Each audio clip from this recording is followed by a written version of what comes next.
الشيطان الرجيم بسم الله الرحمن الرحيم الحمد لله رب العالمين والصلاة والسلام على أشرف الأنبياء والمرسلين شفيع المذنبين ورحمة العالمين سيدنا ونبينا وشفيعنا ومولانا أبي القاسم محمد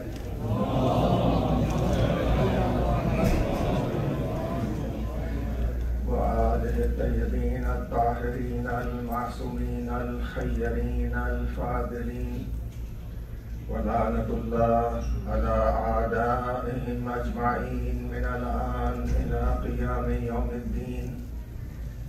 أما بعد فقد قال الله الحكيم في كتابه المبين وهو أصدق الصادقين. بسم الله الرحمن الرحيم وربك يخلق ما يشاء ويختار ما كان لهم الخيرة سبحان الله وتعالى عما يشركون. صلوات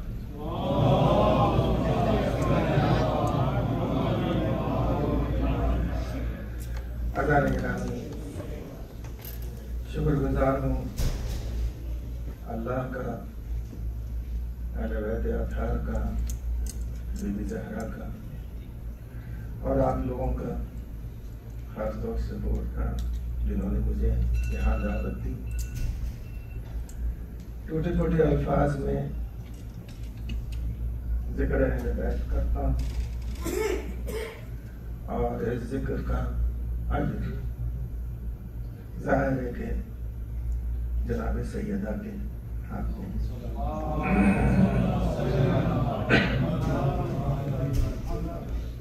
عزیزان گرامی، آیت اتنی وسیع ہے کہ اس کو مکمل کرنا بس کی بات نہیں ہے، اور نہ کوئی دعویٰ کر سکتا ہے کہ آیت کی تشریح مکمل کر سکتا ہے.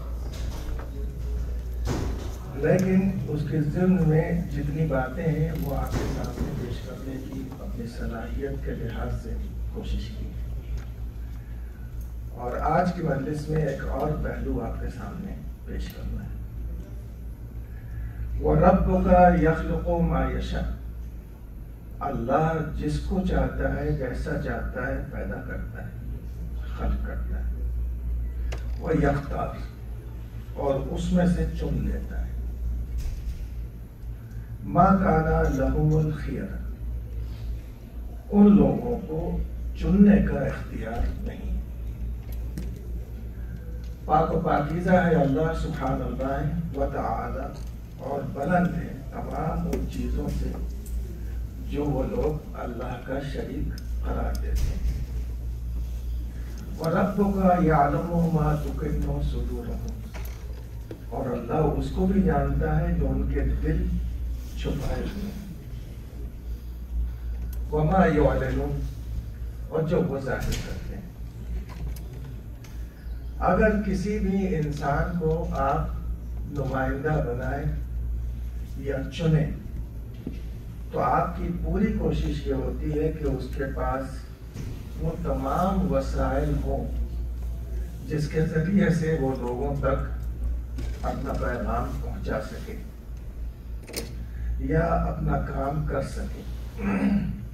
اسی لیے آپ نے دیکھا ہوگا کہ جو بڑی بڑی کمپنیاں ہیں وہ پوری کوشش یہ کرتی ہے کہ جس کو وہ اپنے کام کے لیے چنا ہے انہوں نے، اس کے سفر کا خرچ، اس کے رہنے سہنے کا خرچ، اس کے معلومات کا خرچ، کہ وہ جو لے کر جا رہا ہے علم، اس میں اگر کوئی کمی ہو جائے تو وہ ہم سے پوچھ لے. یہ ڈائریکٹ کنیکشن بھی ہے. میٹنگ کے لیے آپ جا رہے ہیں، باس نہیں جاتا ہے، مگر باس جو ہے وہ اپنی ہاٹ لائن کو ڈائریکٹ رکھتا ہے کہ میٹنگ میں اگر ضرورت ہو جائے تو فوراً کے فوراً جواب مل جائے. تو یہاں پر جس کو خداوند عالم نے چنا ہے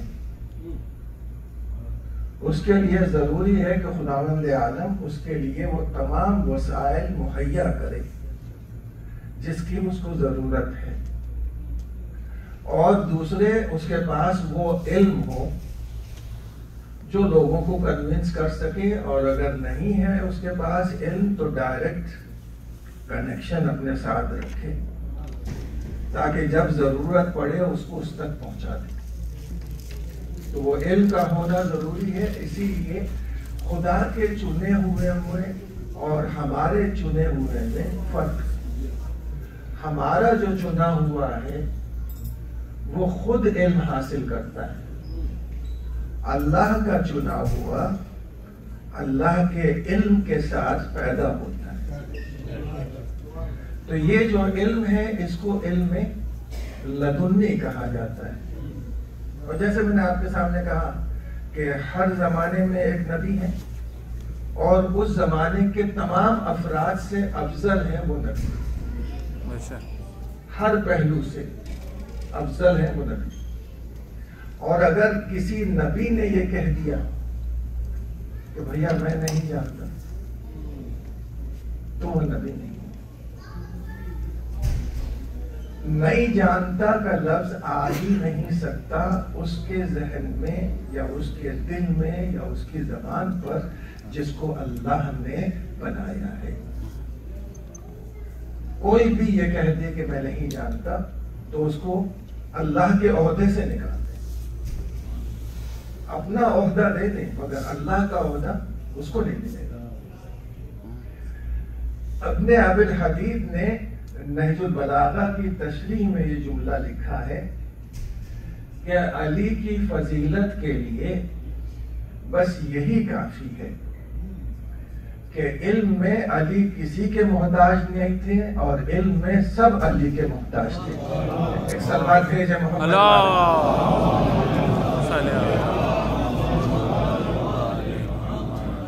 تو یہ علم لدنی ہے، اور علم لدنی جو ہے وہ بتانے کی ضرورت نہیں ہے۔ اسی لیے ملائکہ کائنات نے کہا کہ جو بھی زمین اور آسمان میں ہے اور جو راستے ہیں سلونی، ایک سلوات بھیجے محمد والی۔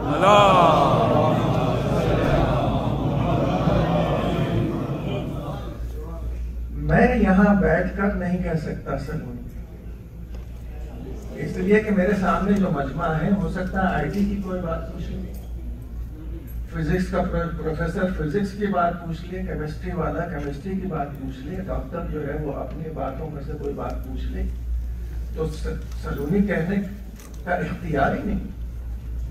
اور مولا کائنات سلونی ایک مرتبہ نہیں کئی مرتبہ کہہ رہے ہیں، اور ممبر سے کہہ رہے ہیں۔ یا علی پتہ نہیں کون کون بیٹھا ہوا، یہودی ہے، ربائی ہے، کون ہے، سب کے سب، لیکن بڑے اطمینان سے سلونی سلونی قبل ان تفقدونی۔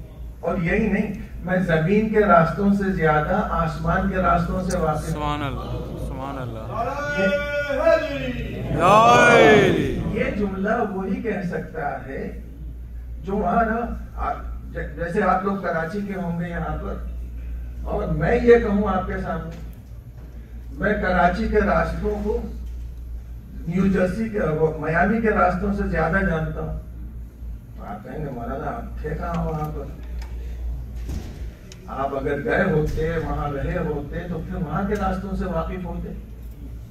علی بتا رہے کہ میں زمین کے راستوں سے زیادہ آسمان کے راستوں سے واقف ہوں۔ اس کا مطلب یہ ہے کہ زمین کے راستے بعد میں بنے ہیں، آسمان کے راستے پہلے بنے ہیں، اور میں ان سے پہلے پیدا ہوا ہوں۔ ایک صلوات بھیجے محمد والے۔